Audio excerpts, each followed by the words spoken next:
Hi everyone, it's Father Scott Vanderveer here with the second installment in our series on the book Beautiful Eucharist by Matthew Kelly.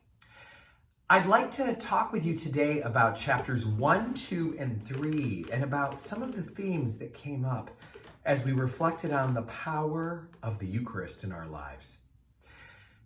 Father Mike Schmitz told that really interesting story about the man who ate the crumbs of the Eucharist off the floor. And it was connected to that really dramatic story of the young girl who was the martyr for her faith and belief in the power of the Eucharist. It reminded me of a couple of things. One of them is the way that we respond here at church when we drop a host. Have you ever noticed what happens if a host is dropped by a parishioner coming up for communion or one of the ministers of communion? Everything stops. It's almost like a crime scene, to be honest. Everything stops. Everything comes to a screeching halt. We stop what we're doing and we immediately tend to the one who has fallen, Christ, who is now on the ground. Even though those who know me well know I do not like germs. I do not like coming in contact with germs. I do not like the thought of foreign bodies entering my body. But let me tell you, when that host hits the floor, it is instinct. It doesn't matter if it's in the tread of someone's shoe. If Jesus is on a dirty or wet spot on the floor, I immediately pick him up and I pop him in my mouth. Immediately. As the man said in Father Mike Schmitz's story, there's nothing else I can do. It's not a decision. It's not something I think about doing. It's not something I have to gather my courage for.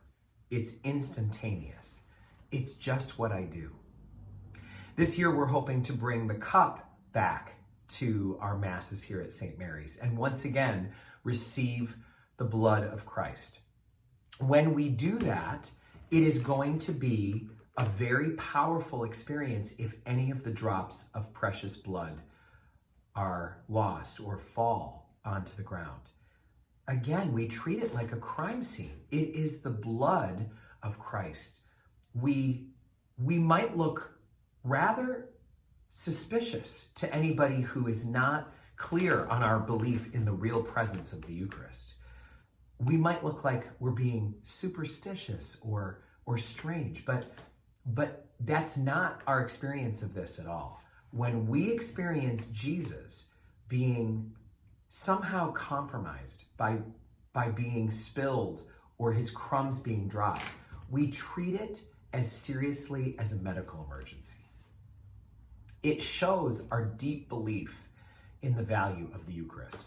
You might notice that after Mass, I am cleansing, what we call purifying, all the vessels up there on the altar. We're shaking every last crumb into the chalice and then pouring water into the chalice and turning the chalice so that the water gets every drop, every molecule of Jesus' blood off the sides of the chalice. And then, with all the crumbs and all of the blood and all of the water in one, I drink the entire concoction down. And in it, I receive the body and blood, the soul and divinity of Christ. He is just as real and present in a tiny molecule as he is in a feast of all the hosts and all the wine that has been turned into blood on the altar at any Mass.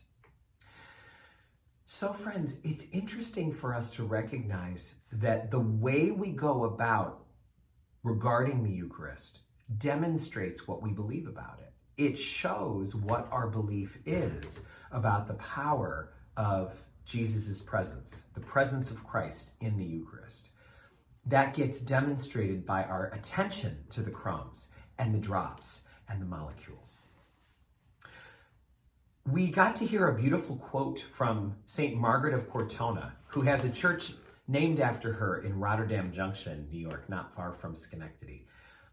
And St. Margaret said, "Today, My soul is larger than the universe because I have received the Lord of all. I have the entire creator of the universe inside of my soul. And so the creation cannot possibly be greater than the creator. And so by having the creator in me, I am greater than all the creation in the world on this day. It reminds me of an image I once heard that is very reminiscent of the power of the Eucharist. The image is of a ship that has been submerged into the ocean. When a ship sinks, it is in the ocean. But because the sinking of the ship fills it with water, the ocean is also in the ship. So the ship is in the ocean, and the ocean is in the ship. But while the ship contains the ocean in it, the entirety of the ship is contained within the ocean. The ocean contains the whole ship, and the ship contains some of the ocean. That is a great image to help us understand what is happening in the Eucharist. We are swimming in God.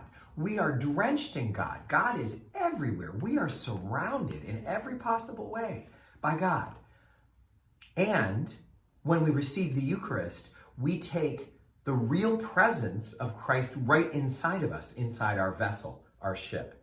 And so we're aware in those moments that the master of the universe is in us, just as we are always in the master of the universe. Think of how complete that union with God is that the Eucharist gives us. Think about how complete that union is, that God is in us and we are in God. Not just in a poetic way, not just in a lovely, sentimental kind of way. Really and truly, God is in us and we are in God. And so it's total saturation. It's like a ship submerged at the bottom of the ocean, totally one with the ocean dissolving the body of the vessel away. That's how powerful the Eucharist is for us. When we receive the Eucharist, we are flooded, inundated with the presence of God right in our bodies. How can we express what a great gift this is? It's impossible. But all things are possible with God. And so who knows if maybe together as a human family over the course of human history, if you piece together all the different ways we have found to talk about the Eucharist, maybe we come just a little bit closer to the reality that the Eucharist is in our life. I'm so grateful that you're on this journey with us for the book Beautiful Eucharist. May this Lent be a wonderful time for you and those you love. And may you get closer and closer to the mystery of God every time you get to worship in church and receive the power, the supernatural power and presence of the Eucharist. May God bless you all.